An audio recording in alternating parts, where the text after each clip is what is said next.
Okay, welcome. Welcome to this digital presentation. Our topic today is warming up for climbers. First, I want to thank Rachel and Max. They make a really good program about a home training exercise program. Looks really good, and I'm also enjoying it myself. So thanks to you. I was talking to them also about this topic, warming up, and we decided that I will do a digital presentation about it.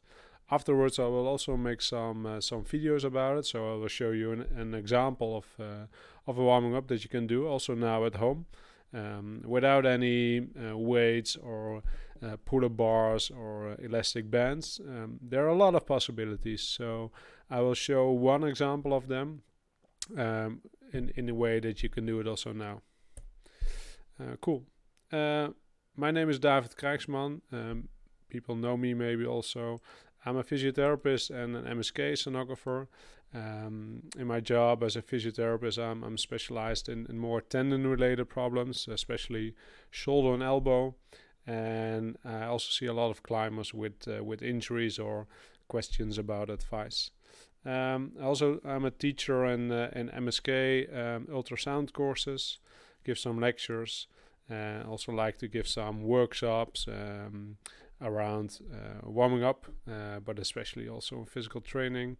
In general, I do it in a lot of climbing gyms. And of course, I'm also a climber, so that's also easy when you talk about warming up for climbers. Cool. If we talk about the whole topic warming up, and if I talk to it with some climbers and I ask how do you warm up before your session, most of them will laugh a bit. So putting on your climbing shoes is also warming up, and do some wrist movements or maybe some general arm movements, and then often we start climbing as a warming up. We do some easy routes, but there's a big difference in if you, let's say, climb 6A grade or 7A.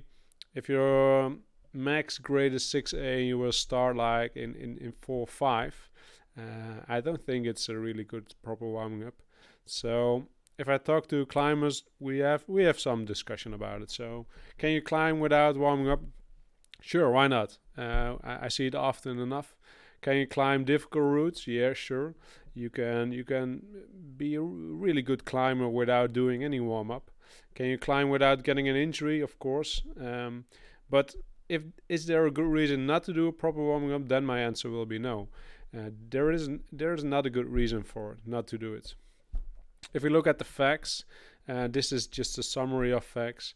We see faster muscle contraction and relaxation of both the agonist and the antagonist muscles. There's an improvement in the rate of force development and reaction time. There's an improvement in muscle strength and power, improvement in oxygen delivery, and there's an increased blood flow to active muscles. So, and this is just a summary of the facts that we know. So a well-designed warm-up session has a positive effect on performance and is a perfect performance preparation. So there's no discussion possible if we have the question, should we do a warming up? And is it necessary to do? You can climb without a warming up, sure. But if we look at all the positive facts, then it's really strange that we don't do it. That we don't do it good. I will show you in a video, and in the video is a short impression of the facts and about warming up. More than 10 million sports-related injuries occur in the world every year. To avoid this, athletes and coaches alike are using a variety of pre-competition techniques to decrease injuries and increase performance. But what does science tell us about stretching and warming up?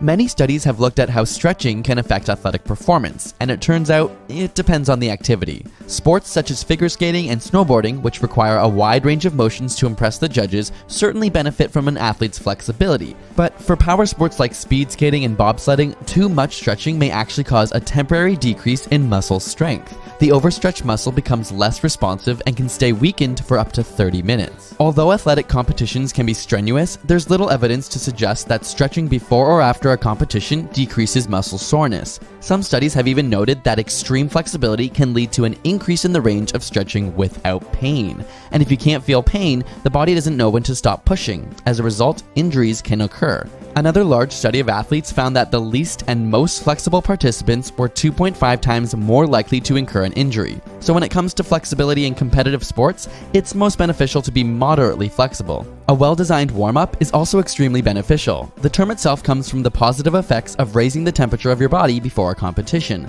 Slowly increasing physical intensity prior to a sport increases muscle temperature, ultimately allowing your muscles to contract more forcefully. More forceful contractions equals more strength and power. Furthermore, slowly adding movement to your muscles opens up the blood vessels, allowing blood to flow more easily throughout the body and decreases the strain on your heart. Finally, as your blood temperature increases, your blood cells actually hold less oxygen. This loose oxygen is then free to be used by your muscles, increasing overall endurance. Science says it's important not to overstretch it when it comes to flexibility, but physically warming up your body before each specific sport might help you burn the competition.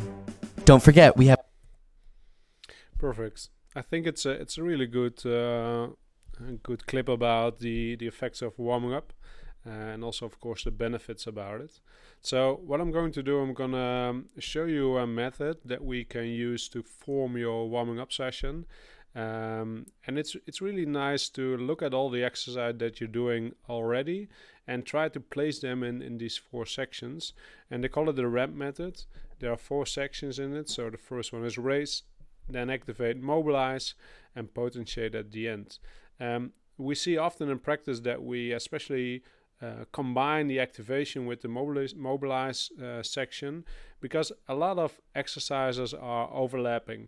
So some mobilization movements or exercise are also really activate exercise, and vice versa.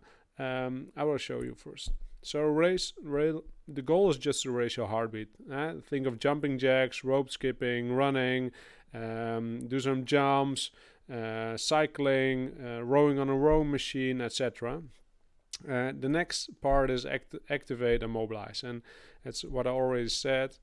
Often we combine it. If you look at activate, it's about your muscles need to be activated for the task that is coming. So think of your sport, think of climbing, and it's a beautiful sport. It's a really complete sport. It's multi-directional, it's slow, it's fast, it's controlled. There are dynamics in it. And if we look at which body part we use everything. So also in your activation, it's important to think for your whole body. So it's not about the arms only. It's not about only doing some push-ups or doing some rotation exercise with an elastic band, but also think of your function of your calf. So if you're standing on a foothold, your calf needs to be activated because your calf needs to push your foot away so we can go up. Think of your back, think of your hamstrings for a heel hook, think of your chest, arm, etc. So everything is important. If we look at the mobilize, we are not talking about static stretching. We are not talking about flexibility. It's also what you heard in the clip, that we see that the flexibility is not the most important thing. It's the most important thing is that your body is capable of moving in a large range of motion with complete function. So your muscle needs to work at the whole range. So if you look at the exercises, they're really dynamic mobilization exercises. They are not static stretching. If you look at climbers, and we see where the most restrictions in mobility are, with guys it's a lot of shoulder and hips, and guys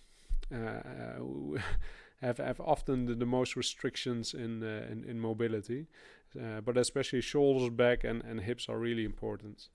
If we look at the last one, potentiate, potentiate is the last part of your warming up, and it's really there for making the transition from the warming up session, from the exercises, to your sports specific exercises or activities.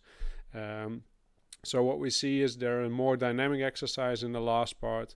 It's a higher intensity than before, and I will show you in a video that I'll make later with some exercises that we can do in the potentiate.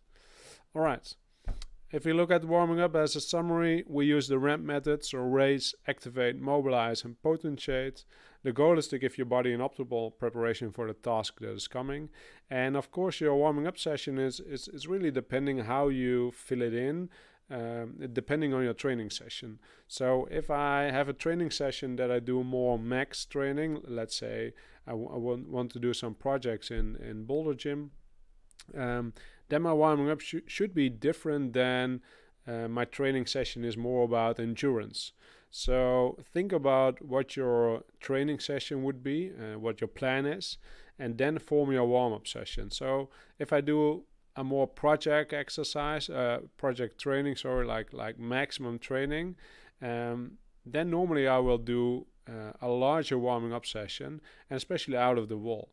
So my body should be ready for almost stop max on the climbing wall, and then I can do a kind of a short warming up on the wall itself, so really for the movement, and then I can do some projects. I will later on make some examples of a warming up session as I do it. If there's any questions, just let me know. It's a bit strange to do this alone in a room on the office, but I hope you will enjoy this presentation, and let me know. Okay.